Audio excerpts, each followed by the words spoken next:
What up, brawlers? Welcome back to Throwin Hands. Yet another episode. It's me and Jarrett. Jarrett, how you doing, my man?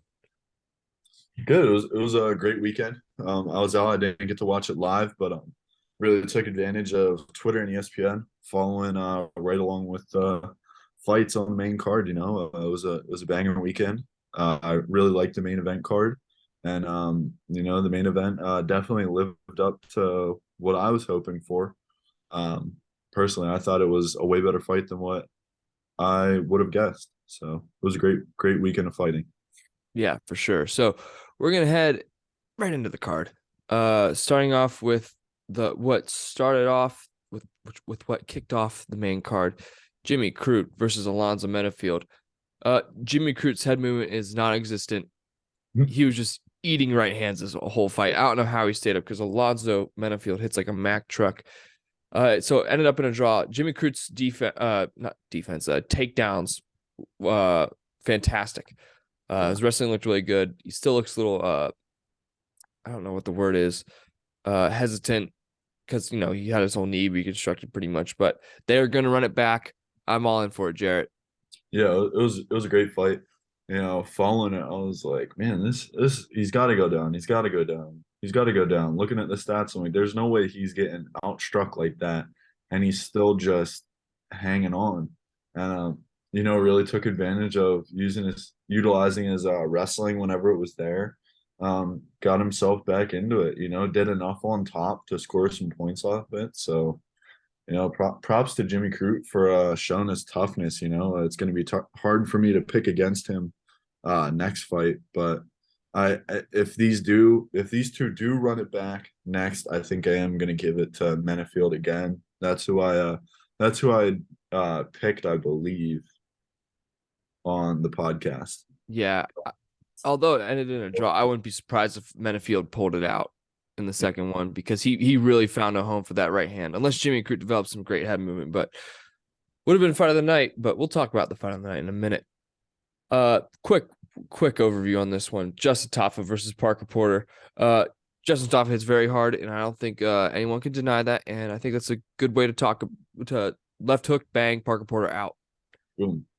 That's all that needs to be said. All that needs to be said about that fight. This guy is so good. Jack Della Maddalena versus Randy Brown. Randy Brown was on a 4-fight win streak coming into the fight, and then Jack Della Maddalena cracked him with a right hand. Randy Brown did a dance, fell to the ground, and Della Maddalena just cleaned it up with a submission, the second submission of his career. Jarrett, Yeah, what were your thoughts on his performance? dude's an animal. We gotta get him into the rankings. Dude's an animal. All of his wins in the UFC are finishes inside. Maybe all of them are in the side the first, if I remember correctly. Looking at He's his never seen stats, a third. I know that. like dude's an absolute tank. But I heard some people saying like he should fight like it was either I think it was Neil either Neil Magny or Joff Neil. I forget which. Yeah, I think I was talking to my friend today about it. I think Neil Magny's the good right fight to make, along with I mean, if we look at the rankings, let's take a look. Uh, I wouldn't be opposed to a Vicente Luque fight. That's all I'm gonna say. Yeah, I wouldn't be opposed to that. He poses a threat everywhere, and he's gonna be a serious problem going forward. And someone said Sean Brady. I'm like, I think they want to keep that fight in their back pocket for later because they're both young. They'll both fight for a title. There's yeah, no doubt in my mind. yeah. But Jack Della Maddalena is watch out for him, guys. I mean, I've been saying it for a while, but maybe not on the podcast. But this That's guy, all I'll say. That's a guy who I think went unpicked on our like prospects or breakout video. I think so too. But I'm angry at myself for not picking him. Yeah, He's just that good, honestly. yeah, Um, whoo, dang, Yair Rodriguez versus Josh Emmett. yeah, Yeah, Yair. I hate to sound like this. I didn't think Emmett really was supposed to be there. yeah. It should have been Arnold Allen, in my opinion. And Yair Rodriguez kind of showed why he threw up that triangle real quick and got it locked in. It was beautiful. It was his first submission in the UFC. Yair's good, man. Yeah, yeah, He's really, really good. And I really think that he can make some serious headway in this division when Volkanovski isn't at the top. yeah, for sure. That's really looking forward to that matchup. Who knows what the matchmakers are going to do, if they're going to, if Volk's going to come back and get the belt back, or if they're going to actually do an immediate rematch with those two, or Yeah, we'll talk about that. but yeah, man, really looking forward to that matchup. I think you said it last week. Yair's striking, man, is just insane. If I'm correct, I think it was I mean, yeah, he outstruck him, but I think like Josh was able to hang with him a little bit in that first, and then Yair, finished him. I was about to say, click on that. So I mean, Yeah, he's he still clipped out. him a couple times pretty hard. And Yair survived. Yeah, but dude, Yair is definitely. I agree with you. Something to look at if Volk's not in the weight, but Yeah, a fight to keep an eye on for this is for Yair is Arnold Allen versus Max Holloway. And we'll get into that in a second, but keep that in your mind, guys. Okay. I talked about this with my friend for about 45 minutes today. This was the highest level MMA fight I have probably ever seen, skill wise for sure. Wasn't the most exciting, but it was definitely one of the. It was one of the most exciting. Volkanovski pushed Islam Makhachev to his limit. I had it 3-2 Volk. You could score the third either way. I'm yeah, not going to harp on you for choosing Makhachev to win that. But Volk's takedown defense was superb. yeah, And how he reversed position. There's this one where he threw a hook over and reversed it was beautiful. Jarrett, what were your thoughts, man? yeah. I mean, I was definitely one of the guys who was sleeping on Volk's wrestling. That's for sure, or at least my confidence in Islam's wrestling. And I really don't know if Islam didn't show up. There's a lot of speculations that I'm sure we'll talk about after this going around him today. Who knows what's going on? But definitely after the fight, I'm not trying to make excuses, because Alexander Volkanovski fought the best possible fight that he could fight. It was insane. I did not expect that whatsoever. In my opinion, he's still the number one pound for pound fighter in the UFC. It's not even close. He dealt more damage to Islam than anyone in his career has so far combined. So Volk needs all the respect. I absolutely agree with you. I think it could have gone either way. Even looking at the breakdowns round for round on UFC.com, I went in and looked at that yesterday. And it's just I am starting to agree with people like, how are some of these rounds not going to Vol? But it was weird. Whenever I was looking at like the tweets and stuff, like the threads and stuff of like what people are saying, I would have told you that Islam won 4-1. So that just shows like depending on who that person wanted to win that fight, you had to watch a fight like this with your own eyes. So that's something that I didn't get to do. I was pretty upset, but I feel like every single person that I've seen, heard, watched videos from this weekend has had a completely different opinion on this fight, which is good. I think it's great. Mm-hmm. I It's think great. it's great too. And let you make the point. I was going to say this too. Volk is the pound for pound number one. I understand it was on the line. Islam will get that, which I completely understand. That's how you build the fight. You got to Yeah. give it to him. But if Volk and Islam were the same size, Volk would, in theory, how it would work, Volk would probably win that fight. Yeah. And Yeah. I mean, he took Islam into deep water when Yeah. he Really. knocked him down in the fifth. That was he put him on his butt. Yeah. Yeah. And Volk had top position and was working, and he was attempting takedowns, and Islam couldn't do anything on his back. Volk had more effective grappling in that last minute of the fight than Islam did the whole 7 minutes he controlled him. Yeah. And yes, Islam had his back in the fourth, but he did nothing with it because I think he knew if he tried to throw up a submission, Volk would be able to find a way out. So he just hand fought the whole time. Yeah. But let's talk about this now. Here's what I think should happen. They need to run it back immediately. I agree. Like there's it's just so much uncertainty in the air that it's like, all right, let it run it back. let Run it them run back. it back. Please let them run it back. And let Yair defend his interim belt against Arnold Allen versus Max Holloway in Mexico City. Let him do that, please. Let him do that. But there's no conclusion here, in my opinion. It could have gone either way. And I think you look at the film, shoot, it might be a better fight the second time because they know what they're going up against. I was not. I personally, I don't want to say I was upset because I'm just happy it happened. I'm not happy with how Islam won though. Like I was thinking about this the night of. I was like, honestly, that is the worst outcome for how this fight could have gone. I think a fight like Yes. this caliber, I do love that there's a lot of open for interpretation for like scores and stuff, and people arguing like it gets the community involved with each other. But at the same time, dude, I really would have liked to see a finish. I can't stand like the bickering back and forth between the fans. Like, dude, I just feel like another big thing is like I do understand that it was such a tight fight. I could see it going either way on the scores, but like, dude, some people just hate Islam, man. Some people It's hate it. sad. It's dude, it's pathetic. Like I it's think part of pathetic. it's Habib. Like It's Habib seems to like, hype him up a lot. if Which I get. Yeah. It's Habib's. He's Habib's guy. yeah, But like people also hate on Volk. Like Volk didn't get any respect before this fight. yeah, I agree. This you guys, although Jones versus Gane is coming up, odds are you'll never see a high level MMA fight like that again in your life unless these two match up again.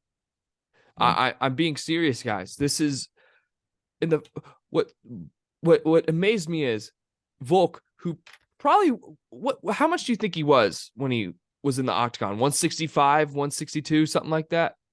Yeah. Yeah. Yeah, I figured you'd know a little better because you've cut weight, but Islam was probably 180, 185. Oh That's yeah. my guess. Yeah. Yeah. And Oliveira was 182, 180 as well when he stepped into the cage, I'm pretty sure. And look what Volk did compared to Charlie Olives. That was now he's probably the best lightweight, second best lightweight in the world too. Yeah. Bro, this was Excited insane. I'm excited for how Charles's next fight is gonna go Yeah. because I think they're gonna give him a rematch after that. If Yeah, we'll talk about that in a second for sure. Darius, right? Yeah. So let's talk. We need to talk about this right now since Yeah. we're on it. Dan Hooker has accused Islam Makhachev of hiring a nurse to give him an IV. Here's why I doubt that. No professional. If this is what people are pointing at, this little splotch right here. If you're watching on YouTube, there's a splotch on his left arm. They need to hire that dude needs to hire a new nurse because that is horrible. IVs don't look like that after. They don't. They Yeah. don't. I mean, I've had blood. I've given blood. My arms never looked like that in my Yeah. life. Could that be like a mat rash, you think? Ah, maybe a brush burn here. Go over to Volk. That might be like trying to slap a choke on, getting like brushed from his beard or something. But Yeah, like yeah, to me personally, like in some of the pictures I saw, it just looks like a shadow. It just looks like a shadow in some of yeah. the pictures. Some of the other pictures, I'm like, you can't really do anything. And Dan Hooker was saying, like, prove me wrong. I'm like, if you want to get into this stuff, you got to prove it yourself, man. Yeah, let's say that. Like that's You, not proper evidence. Proper evidence is not saying prove me wrong. picture, Like, it's a picture, it's a video. uh, I understand you're mad that you might be mad that your guy lost, and it was a very close fight. You shouldn't be mad, but no, it's just unwarranted. But run it back immediately this summer, please. UFC. I'm figuratively on my hands and knees. Run it back this summer. There's nothing more you can do. This needs to happen. yeah, And it Volk was a said great. he's up for it. So Yeah, and Islam said too. yeah, I think both of them are. Like, I I really want to know if that was a true thing. Volk said that Islam went back to his corner and was yelling for a rematch because he thought he lost. I want to know if did you see like any I, video of that I need to whatsoever? watch 'Cause, that like, interview with Helwani. I need to watch it because I'm just curious about what Volk said. Bro, yeah, this maybe that was was taken out. Yeah, that was a different level of fighting. It really yeah, it was. was. Um, Yeah, all right.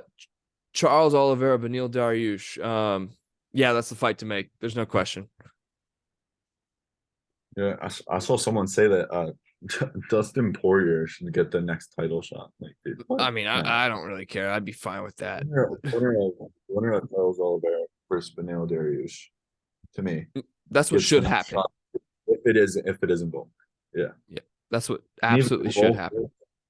I mean, what kind of screws it over then is if Volk gets it done, are they gonna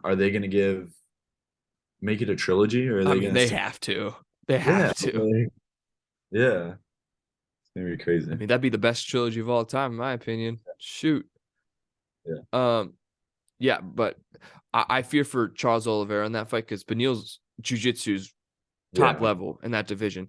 And I mean, I've been on the Dariush hype train for a while, but dude, when he cracks, he cracks. I mean, when he usually he doesn't throw 100% every time, but when he throws 100%, you're going to the floor if he connects. And yeah, Charles Oliveira, I don't think has the best chin. He gets knocked down multiple times in his past few fights. It seems he's really kind of treading.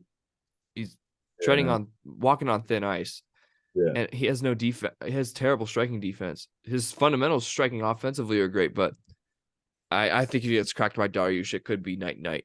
I hate to say it.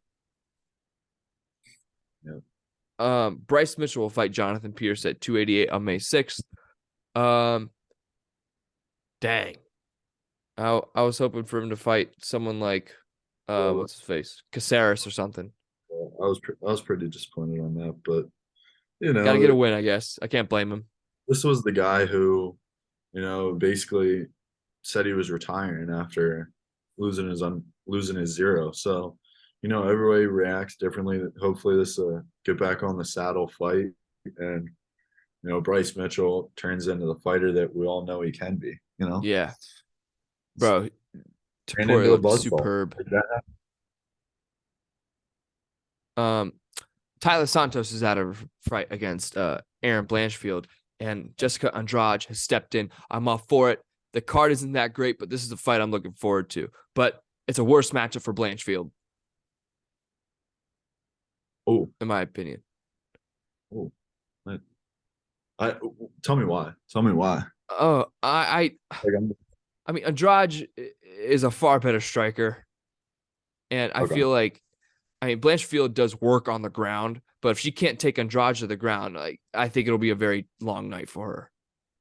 Uh, What I do you mean, that think? makes me more. That's what I'm saying. I didn't really have an opinion. Like, I didn't know how they matched up, and because I haven't looked at it yet.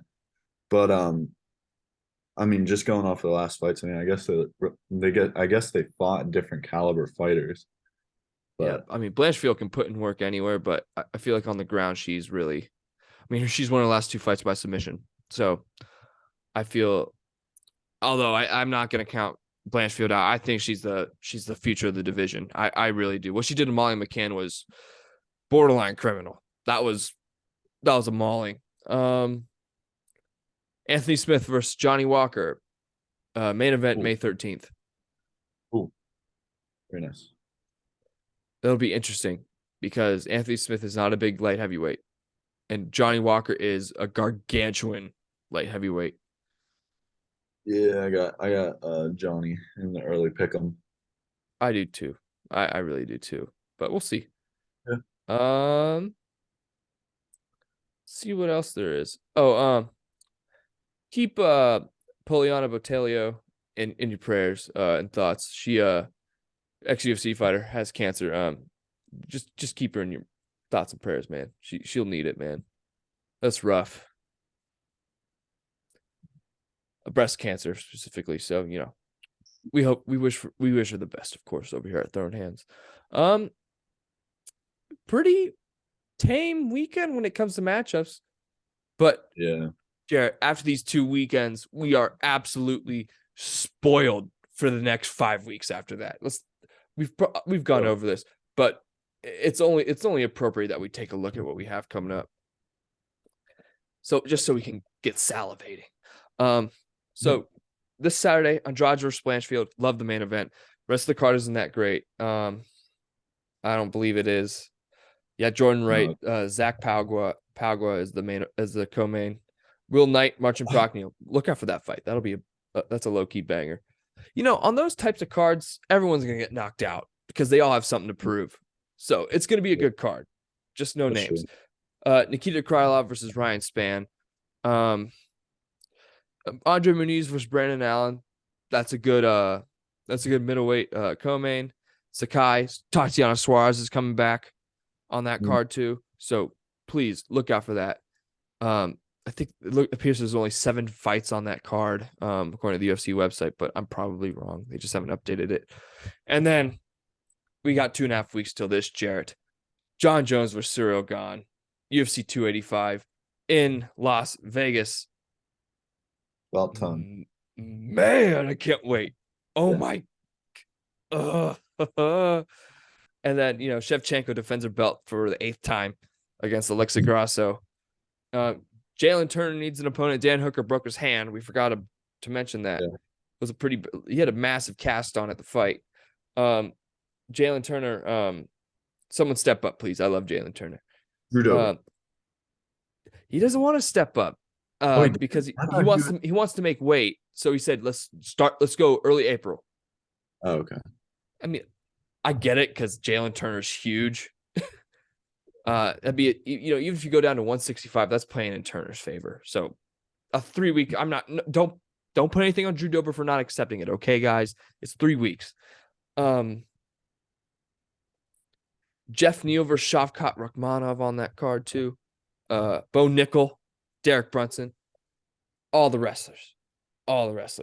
Then we got Piotr Yan versus Merab Dvalishvili. Edwards versus Usman 3. Oh my gosh. Vera versus Sandhagen. And then Pereira versus Adesanya 2. And then the week after that, Holloway versus Allen. Oh yeah. It's a good 6-7 weeks, boys and girls. It's gonna be great. I'm beyond excited for this. But Jarrett, we'll talk about when we preview the next card. But what's your thoughts on this coming up? This fight next week or the fights coming up in The fights coming up in general. dude, it's Dana said in the last press conference, 30th year of the UFC, the company, and they're going big, and they are, man. This is a treat, honestly. I love the card, love the main event this past week for them to get that done. They listened to the fans, moved Vera and Sandhagen to a larger venue, get them a crowd. Like you said, the main event this weekend, banger. Main event next weekend, banger. And then you got obviously a bunch of bangers in a row. It's a great year, and it's a great year to be a UFC fan. It is a great year. So that'll do it for us here, guys. So when we come back, you'll see a preview of Fight Night Andrade versus Blanchfield. Peace out, yo.